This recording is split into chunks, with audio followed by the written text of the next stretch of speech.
I don't know how many of you remember the Astroscan 2001. That was Edmund Scientific's telescope. It was red, it was in shape of a half ball and base of it, and it was tabletop. Edmund Astroscan is discontinued, but there are several clones of it, and one of the clones is actually called Bushnell's Voyager. I have a sample of it here. Let's open and see what is inside.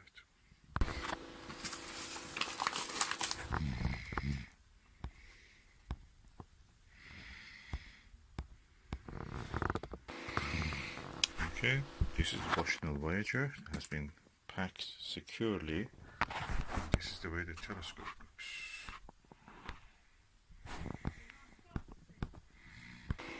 Let's open it. Oh, it's another box. I must say it looks very well packed. Oh, wow. Baby, it's huge, massive. I didn't look actually what inch. I think this is 4 inch, 4.5 inch. Let's see on the box. Oh yeah, 4.5 inch Kotek optics. Okay. So now let's see what is the Bushnell.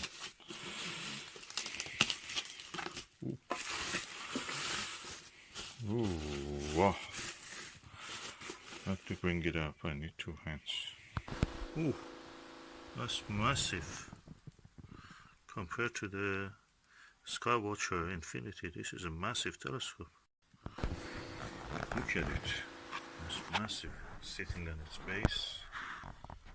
Can easily turn it around. Oh, that's really huge. Let me open the lens cap. Ooh, wow. Whopper. It's a copy of the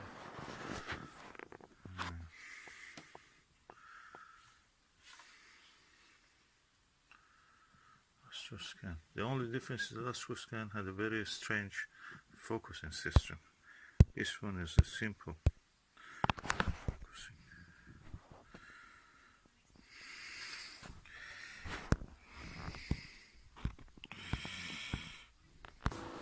Oh, okay, this is the lens. This 27mm lens, and there's another lens here. There's a star chart also. That's amazing. Oh, the SkyWatcher 20mm lens. Placed the offer for £10 for this online, and the seller declined. No, I got it. I don't need it. Oh, God has a strange ways. Okay, I have what I want. Compared to the telescope by the SkyWatcher, this is huge, and I can say it is moving. Friction. You have to place the ball in a position that the friction will stop it from moving. So, yeah, that direction stops it.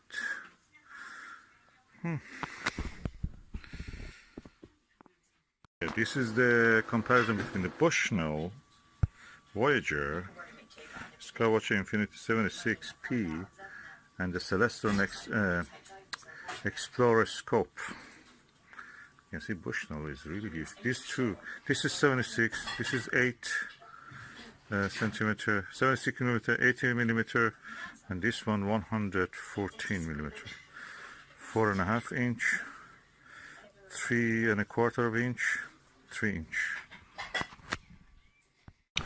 I noticed there is one problem with this telescope, and that is the friction between the base and the ball is not enough, and this slides gradually.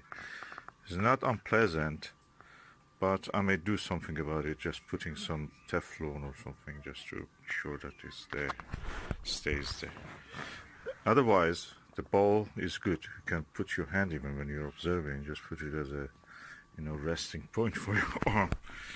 And the image quality is good, acceptable, in par with this. Let me just try it again with this one just to see how it is. Okay, I have now looked through both of them. I can say that this is inferior compared to this. This has a better image, brighter and more detailed. Let me just compare it with this one. Okay, now I can say that this comes first, second very close this one, and third this one. The image quality in this one is better. I wish there was no this plate. This is not a corrector plate, it's just a flat piece of glass. And this one has a brighter image.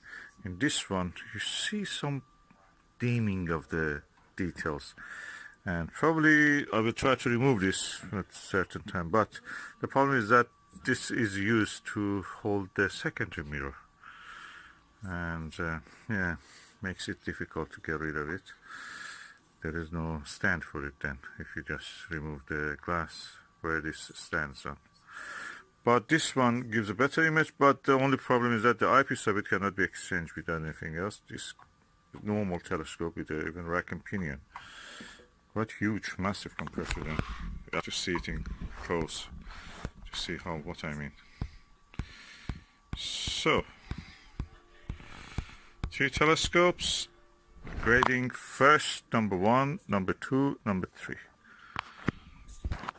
These are out of production, you don't find them. Rarely you find this. This is second rare. This is very common. Yeah. Real grab and go probably is this one. It's too big, this one.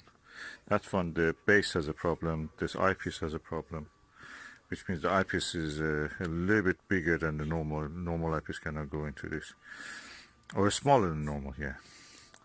And the base is a little bit jerky, there's just too much friction. I think this one is more versatile, the best. This is good in the sense of using what's bigger, and that was the least interesting. Okay, now I can say that this comes first, second very close this one, and third this one. The image quality in this one is better. I wish there was no this plate. This is not a corrector plate, it's just a flat piece of glass. And this one has a brighter image. In this one you see some dimming of the details, and probably I will try to remove this at a certain time, but the problem is that this is used to hold the secondary mirror, and yeah, makes it difficult to get rid of it. There is no stand for it then if you just remove the glass where this stands on.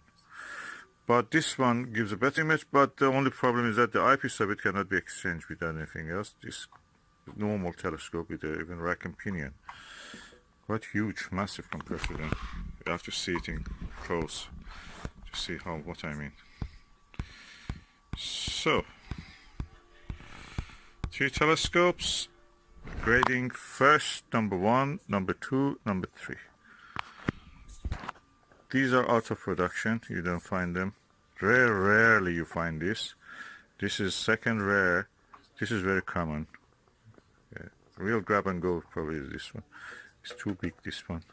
That one, the base has a problem. This eyepiece has a problem, which means the eyepiece is a little bit bigger than the normal eyepiece cannot go into this, or smaller than normal, yeah. And the base is a little bit jerky, there's just too much friction. I think this one is more versatile, the best. This is good in the sense of using what's bigger, and that was the least